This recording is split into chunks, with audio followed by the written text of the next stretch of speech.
Assalamualaikum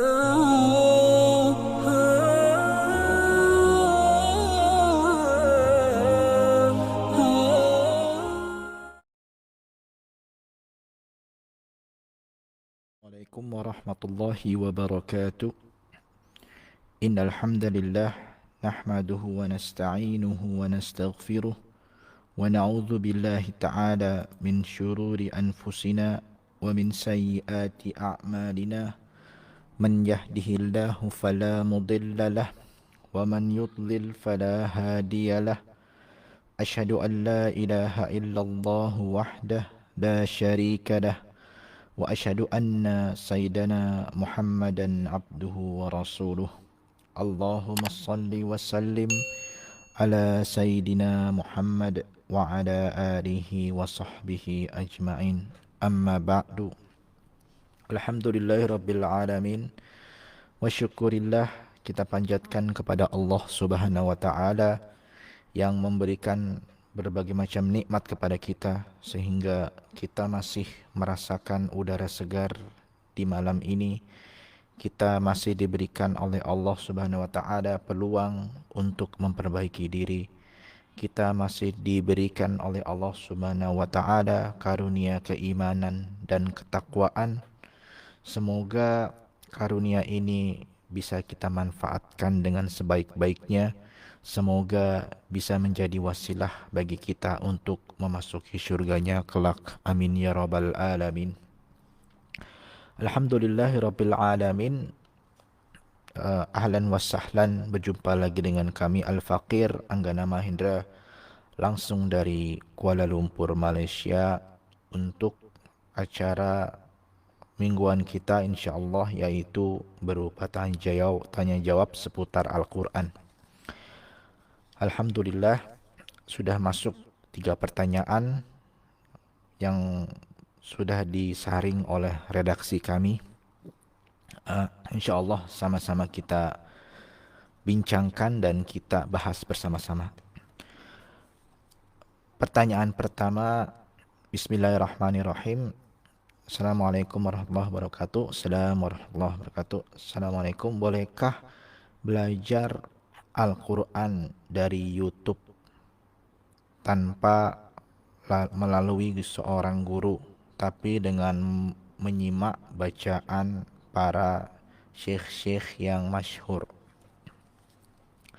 Baik, pertanyaannya klasik sekali karena ini juga banyak sekali orang yang bertanya pertanyaan yang serupa seperti ini. Bolehkah kita belajar cuman dari YouTube saja atau dari internet tanpa berjumpa dengan guru? Ya, jawabannya adalah tidak boleh. Tidak boleh, tapi jangan diartikan secara salah. Artinya kalau kita tujuannya hanya untuk mengambil referensi saja, untuk mendengar, tidak ada masalah. Tapi kalau kita ingin belajar Al-Quran, maka haruslah mengikuti bagaimana tata cara belajar Al-Quran yang telah disepakati oleh para ulama-ulama dari zaman dahulu sampai zaman sekarang.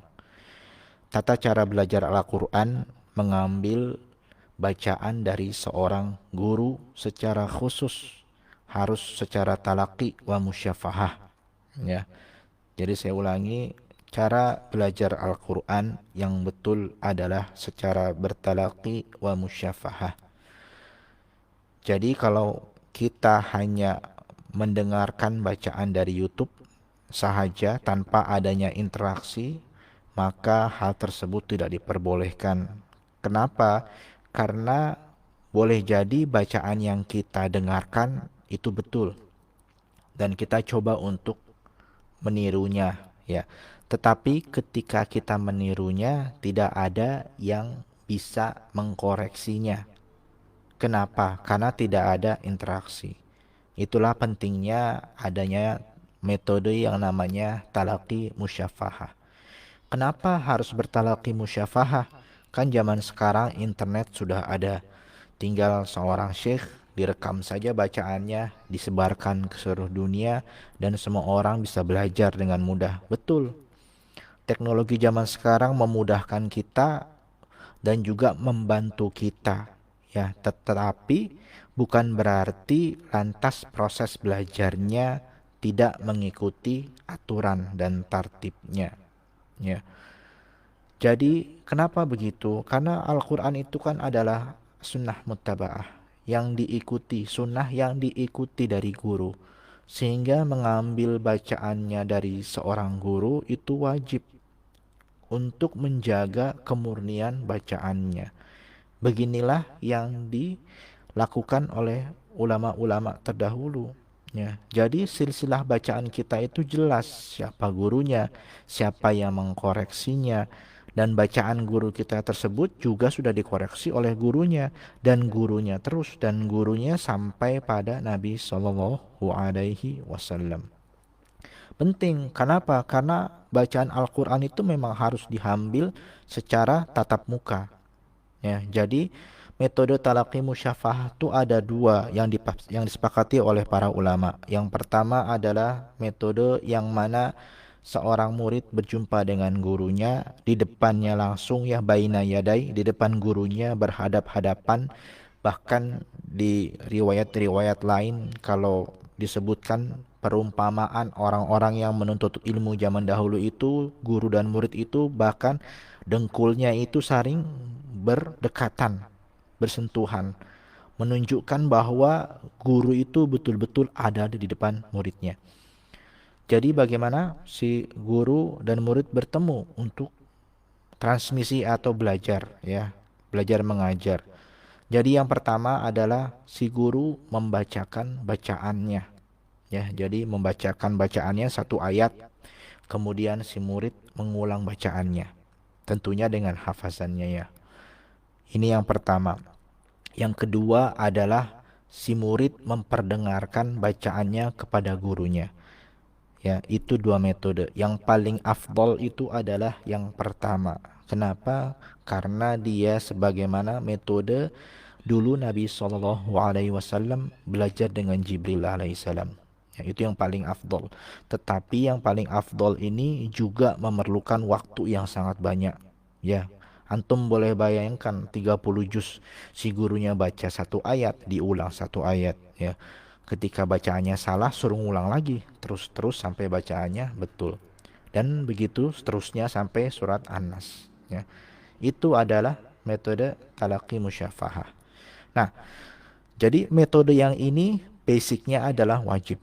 Ya, siapapun gurunya, walaupun gurunya nggak masyhur, tapi kalau gurunya memiliki sanad, memiliki ijazah Al-Quran, maka diperbolehkan ya juz kita mengambil bacaan daripada beliau karena sudah ada yang mengkoreksi bacaan beliau. Nah, jadi kalau kita baca salah, maka guru kita akan menegur kita dan membetulkan bacaan kita. Ya kan? Begitu harusnya. Nah, inilah pentingnya musyafahat tadi. Nah, kalau kita dengan internet saja, misalnya tengok YouTube saja, mungkin kita yakin kita bisa meniru suara qori yang kita dengar ini. Katakanlah siapa? Mungkin Syekh Sudais atau Syekh Sulaim atau Syekh Misari atau Syekh, dan yang lain-lain, ya, yang qori-qori yang masyhur, yang suaranya cantik-cantik. Kita rasa bacaan kita sudah sama seperti bacaan mereka, tetapi belum ada yang mengkoreksinya. Nah, ini tidak diperbolehkan. Ya, jadi belajar Al-Quran itu penting dengan guru karena disitulah diverifikasinya bacaan kita, ketepatan, kemungkinan, ya, dan kesempurnaan bacaan kita diverifikasi oleh si guru tersebut. Ya, kalau nggak ada gurunya, maka siapa yang akan mengkoreksi bacaan kita? Ya, begitu. Jadi kalau one way tidak boleh, tapi kalau two way diperbolehkan. Adapun dua arah ini, talaqi musyafahah ini, apakah boleh lewat internet? Misalnya gurunya ada di negara lain, kemudian dia mengajar lewat internet, gitu kan? Muridnya ada di Malaysia atau di Indonesia atau di Thailand atau di Filipina dan lain-lain. Maka untuk perkara seperti ini, para ulama Al-Quran mutaakhirin zaman sekarang mereka berbeda pendapat, ya. Ada yang memperbolehkan secara mutlak, jadi boleh mengambil ilmu bacaan sanad lewat cara seperti ini.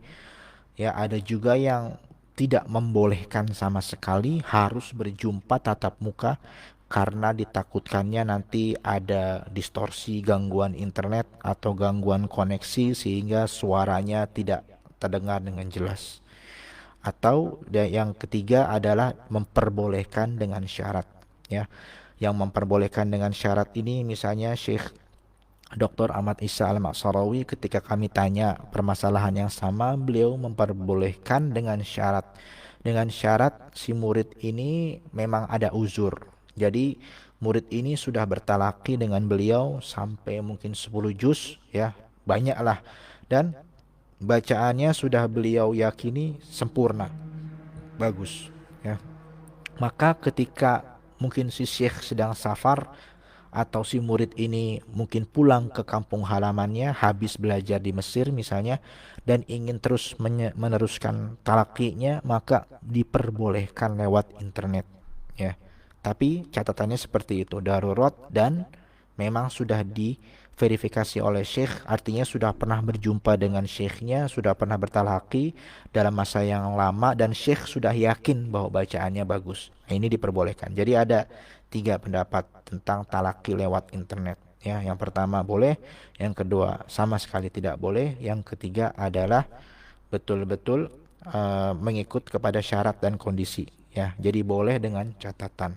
Ya, jadi ini adalah khilafiyah. Jadi ya tidak ada yang ya susah untuk menentukan mana yang lebih baik. Kalau kami afdol lebih senang untuk bertalaki langsung musyafahah berjumpa dengan guru, ya walaupun jauh kita usahakan karena di balik itu ada keberkahan, ya. Kalau kami pribadi lebih menyukai yang berjumpa langsung, ya. Tapi kalau untuk sekedar mengajar, artinya ilmu-ilmu Al-Quran secara umum diroyah, ya bukan riwayat, itu masih diperbolehkan untuk lewat internet, apalagi zaman pandemi seperti ini. Tapi kalau mengambil sanad bacaan dengan hifzon, dengan setoran tasmi, maka harus berjumpa, ya, karena nanti ditakutkan adanya tadi seperti yang dibincangkan, adanya gangguan internet sehingga suaranya tidak sempurna. Dan itu merugikan sendiri kepada muridnya, nanti disuruh mengulang terus, ya, begitu. Ya, jadi tidak diperbolehkan ya untuk belajar dengan internet saja tanpa adanya guru. Gitu. Wallahu a'lam.